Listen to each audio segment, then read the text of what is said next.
Welcome to Module 5, the final module of our learning session, Introduction to Systemic Discrimination. This module focuses on individual actions we can take to address systemic discrimination. If you haven't watched Module 1, 2, 3, and 4 already, we encourage you to do so. Module 1 provides an introduction to BCOHRC, an overview of the entire session, and explains how to use the different components of this web-based learning session. Module 2 answers the question, what is systemic discrimination? Module 3 looks at the impacts of systemic discrimination, and Module 4 examines noticing systemic discrimination. The first 4 modules focused on the following learning goals. We learned to identify the key elements of systemic discrimination, to explain the differences and relationship between systemic and interpersonal discrimination, to become familiar with the nature and extent of the impacts, and to identify who is impacted by systemic discrimination and where it happens. And we also practice how to notice systemic discrimination in our daily lives. In this module, you will begin reflecting on actions that you might take to address systemic discrimination. Let's go back and look at the answers to the question that we asked at the beginning of Module 2. What does a welcoming and inclusive community look like to you? And let's take a moment to reflect on the question on the slide. Does a province with systemic discrimination correspond with the vision of the community you would like to see? Do you have a role to play? If the answer to the first question is no, you may want to begin considering what you can do to help create that community. Over the next few slides, we'll spend a few minutes considering what we as individuals can do to address systemic discrimination. We don't have enough time here to consider actions to address systemic discrimination in detail, and this module will serve as an introduction to the topic. The goal of this introductory session is to provide an understanding of systemic discrimination. So, taking action cannot be fully achieved by participating in this introductory workshop, as it involves ongoing commitments to learning. We're going to take a few minutes to explore some resources that we have developed that might be helpful in that journey. Our office has developed a systemic discrimination toolkit to support ongoing learning about this topic. We'll introduce the toolkit elements now, and links to the resources are available in your handout. Part of our toolkit includes a short introductory video on systemic discrimination, which is available on our website. It provides a brief and simple introduction, and we'll watch that video in a moment. This learning session, Introduction to Systemic Discrimination, that you're participating now is also offered as a webinar, and groups can request in-person interactive versions of this session. And they can be adapted to specific groups and organizations. You can learn more about how to do that on our webpage.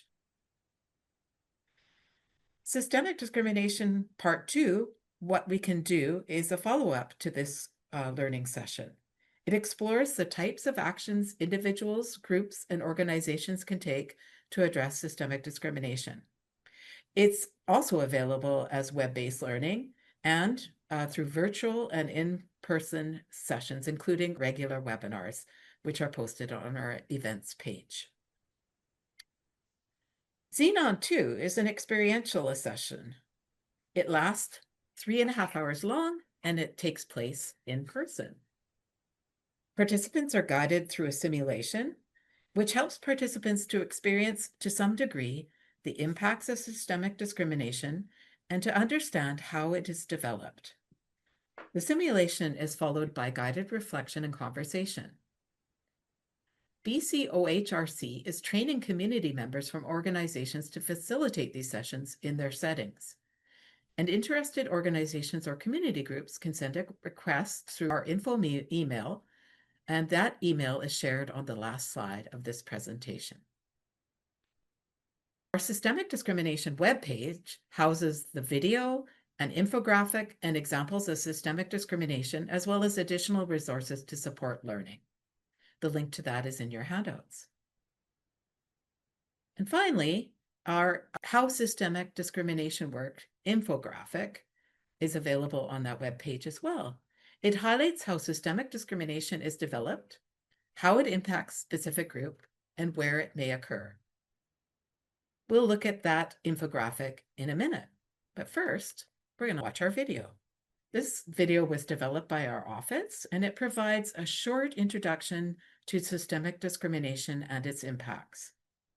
While you're watching it, see if you can identify some of the characteristics of systemic discrimination that we discussed during this session. Before sharing the video, we want to provide an advisory on the content. The video discusses systemic discrimination against Indigenous peoples, people with disabilities, and women. And you may choose to skip the video if this content may be difficult for you, or if maybe you've already seen the video in another setting. Okay, let's go. When do we know we belong? When we're at home? When we have places to learn, chances to play, spaces where our voices are heard. For people who've always had these things, it can be hard to see or even believe that other people don't.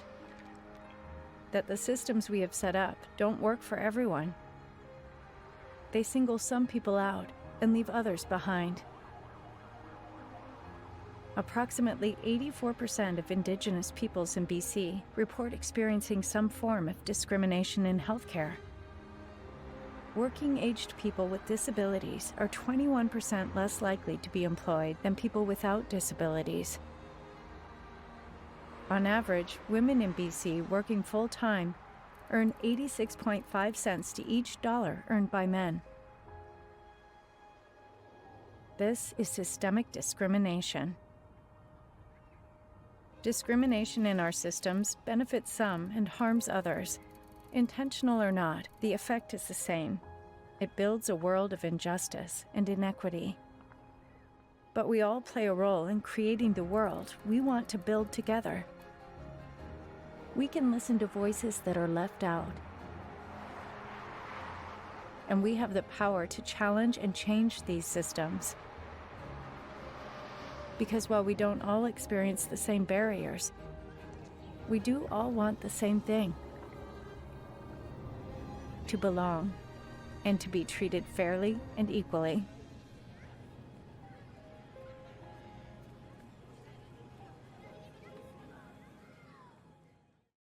Before I get to the infographic, I just wanted to mention that we really encourage you to share the video with people you know who may be interested in learning more.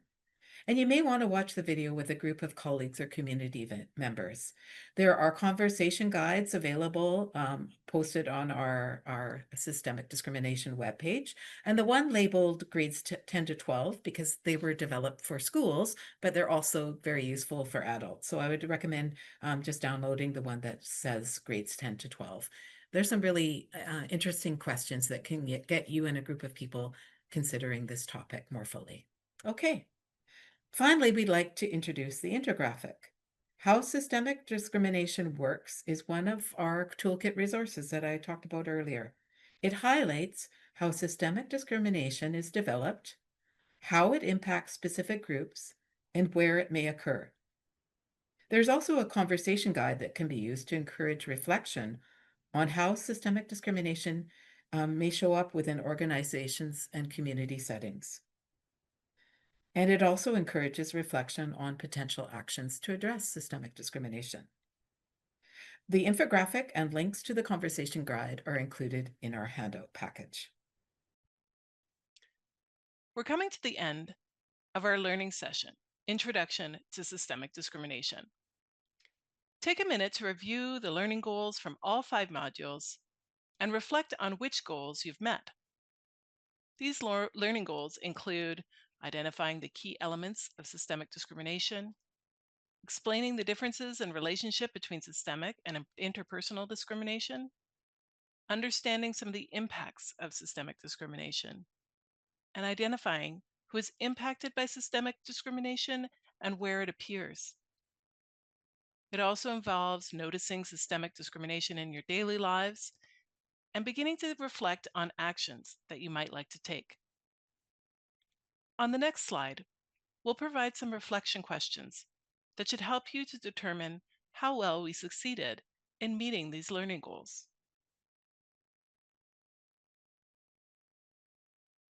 Take a minute to reflect on your answers to the questions and compare with your responses that we asked in Module 1. Have your answers changed since participating in this learning session? The first question: how confident do you feel about recognizing systemic discrimination? You can rate that from 1 to 5, with 1 being not at all confident and 5 being extremely confident. The next question is: how confident do you feel describing systemic discrimination to a colleague, friend, or family member? And again, you can rate this from 1 to 5, with 1 being not at all confident and 5 being extremely confident. And lastly, how would you describe your awareness of the impacts of systemic discrimination? Again, with 1 being not at all aware and 5 being extremely aware. We hope that we've been successful in supporting you in feeling more confident at recognizing and describing systemic discrimination and in being more aware of its impacts. Thank you so much for taking the time to participate in our Introduction to Systemic Discrimination learning session.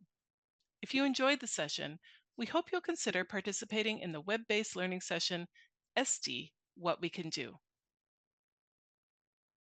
Your feedback is very important to us. If you scan this QR code, it will take you to a survey, and we encourage you to take a few minutes to complete it. Your feedback provides us with useful information that helps to develop learning resources that meet your needs. Thank you for participating in our web-based educational session, Introduction to Systemic Discrimination. We invite you to download the PDF of the presentation and the handout for Module 5. The handout contains a resource page with links to all of the learning resources that we shared in this module.